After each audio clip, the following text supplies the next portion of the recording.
Hey, Frank here. Welcome to Springer's Adventures. So I figured today we'll go over and check out on the progress of the 67 Chevelle that my uncle's doing.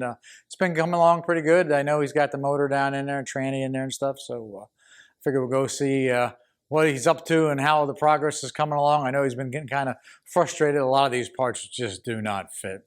It's a terrible shame. And you get ready to rebuild it, whether it's a car, motorcycle, truck, whatever it is you're doing, and the quality of the parts today are just not there. But let's go over and check it out and see the progress.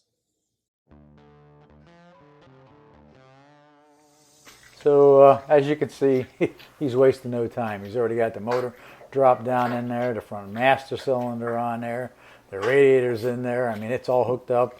Already have the front end underneath there, disc brakes he put on the car. So not wasting any time at all getting it all together. So it's looking really good. He's putting it back, making it as original as possible on everything there. All the hoses, the right connections and stuff like that. So I hear him rustling around. Let me see if we can't find him. I know he's here somewhere.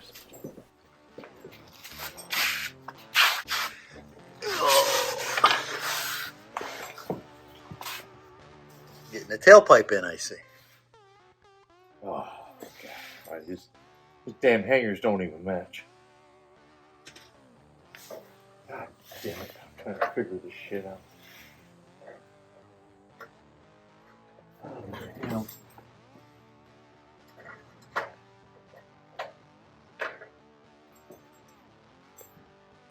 I can't go any further back. Damn it. This custom shit.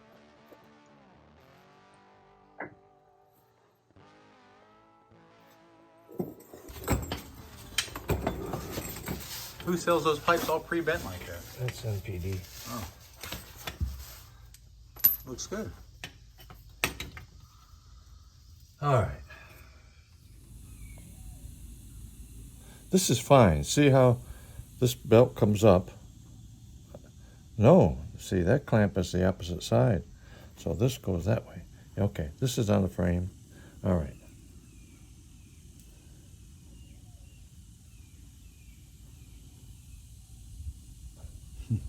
Okay. Now, how the hell? Yeah. This I mean, that straight arch, end yeah, is supposed to be over here. Okay. like that. There you go. No. Completely.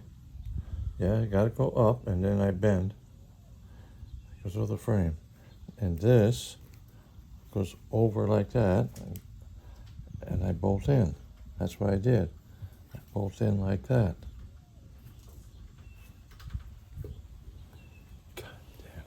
So you can see by this point, I mean, these things are close, but that's 40 bucks. close, as my dad would always say, is only counts in horseshoes, hand grenades, and bocce balls. Take this. Look at that. Jesus. Yeah, I mean, like I said, it even has a little clip on it. Oh, man. And look at this shit they sent me here to screw into the... What, that to go into the frame? Yeah. Wow. Ain't that a cap? Use that on my semi. I mean, that's really way off. Now I gotta fight with this. I want everybody to freeze that image in their head of the two exhausts there for a moment. Look at the factory one with the mandrel bent pipes as opposed to the crush style in the aftermarket. Not only does the factory one look so much better, but how much do you reduce in size of the exhaust pipe per flow by the way these crush bends were made? I'm just saying.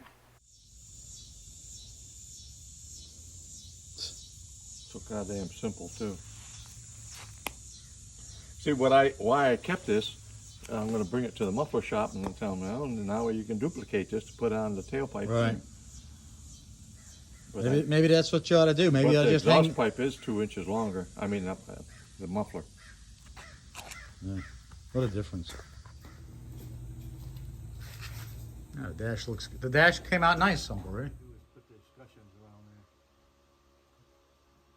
So I just thought I'd throw this little snippet in here when he was actually screwing the dash all back together and stuff like that. So as you can tell, he actually sent the gauge cluster out, had it all redone, and everything like that. So it'd be all nice. Had all the numbers on there. I think he bought a new needle for it, or he had to repaint the needles so you could see it and everything. If you look down there, kind of above his head in the center there, that's the original AC controls and everything for that. So, it's really nice looking, like I said. And what he didn't clean up, rebuild or painted, then he did get repops on that stuff. Or some of the stuff was actually factory stuff that he was able to rebuild, like the whole dash cluster. So that was a good thing.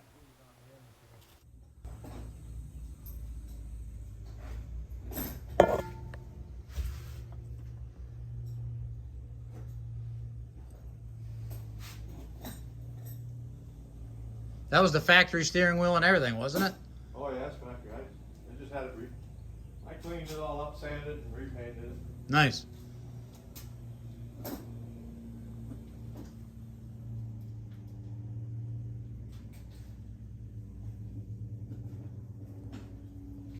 So one of the few things he did do aftermarket is he decided to go with a Willwood disc brake setup on the front. So I guess he figured if he has the go power, you need the whoa power.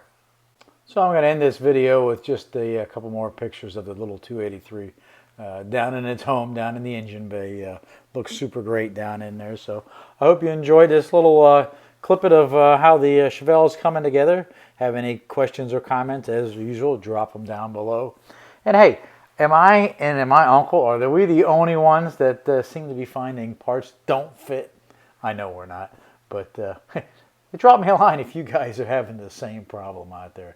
I think it's just plain crazy. But hey, thanks so much for watching. Don't forget to subscribe. Give me a thumbs up and hit the notification bell when I put other ones out there on the Chevelle and the Harley and all the rest of the good stuff I do. You'll be notified. Thanks again, and hey, we'll catch you out there on the road someplace. See ya.